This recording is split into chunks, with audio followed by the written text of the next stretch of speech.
okulya ensi. So ensi tetundibwanga okugiviiramu ddala ennaku zonna, kubanga ensi yange, kubanga muli bagenyi era abayise gye ndi. Buli kifo ekinaalinnyibwangamu ekigere kyammwe kinaabanga kyammwe, okuva ku ddungu ne Lebanooni, okuva ku mugga, omugga Fulaati, okutuuka ku nnyanja ey'omu mabega, we wanaabanga ensalo yammwe. Era nanfulumya nandeeta mu kifo ekigazi, yamponya kubanga yansanyukira. Onsabe nze nange ndikuwa amawanga okubeera obusika bwo, n'ensonda ez'ensi okubeera amatwale go. Ne balyoka bakaabira Mukama mu nnaku zaabwe, n'abawonya mu kweraliikirira kwabwe, era n'abaluŋŋamiza mu kkubo eggolokofu, batuuke mu kibuga eky'okutuulamu. N'amatu go ganaawuliranga ekigambo ekikuvaako ennyuma nga kyogera nti, lino ly'ekkubo mulitambuliremu, bwe munaakyamiranga ku mukono ogwa ddyo era bwe munaakyamiranga ku gwa kkono. Musabe muliweebwa, munoonye muliraba, mweyanjule muliggulirwawo. Olw'okukkiriza Ibulayimu bwe yayitibwa n'awulira n'okugenda n'agenda mu kifo kye yali agenda okuweebwa okuba obusika, n'avaayo nga tamanyi gy'agenda. Era laba nze ndi wamu naawe, era naakukuumanga gy'onoogendanga yonna, era ndikukomyawo mu nsi eno, kubanga sirikuleka okutuusa lwe ndimala okukola bye nkugambyeko.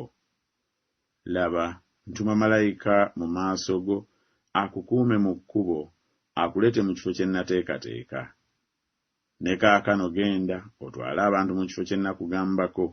Laba, malayika wange anaakukulemberanga, era naye ku lunaku luli lwe ndiwalana, ndibawalanako ekibi kyabwe.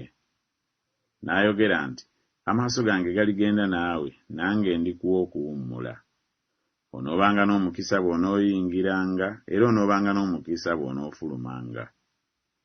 Ne batambulatambula mu mawanga agatali gamu, nga bava mu bwakabaka ne baguukira mu bantu abalala. Teyaganya muntu kuboonoona, weewaawo yanenya bakabaka ku lwabwe, ng'ayogera nti, temukwatanga ku abo be nnafukako amafuta, so temukolanga bubi bannabbi bange. Ne balyoka bakaabira Mukama mu nnaku zaabwe, n'abajja mu kweraliikirira kwabwe. Alaaza omuyaga, amayengo gaagwo ne gateeka. Ne balyoka basanyuka kubanga bawummula, n'alyoka abaleeta mu mwalo gwe baagala okutuukamu. Mukama anaakukuumanga amagenda go n'amadda, okuva leero n'okutuuka emirembe gyonna.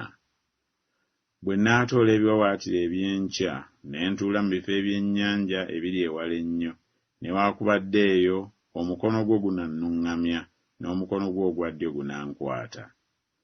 Ndikukulembera ne ntereeza ebifo ebitali bisende, ndimenyaamenya enzigi ez'ebikomo ne ntemaatema ebisibo eby'ebyuma, era ndikuwa obugagga obw'omu kizikiza n'ebintu ebyakwekebwa ebiri mu bifo ebyekyama, olyoke omanye nga ndi Mukama akuyita erinnya lyo, Katonda wa Isirayiri.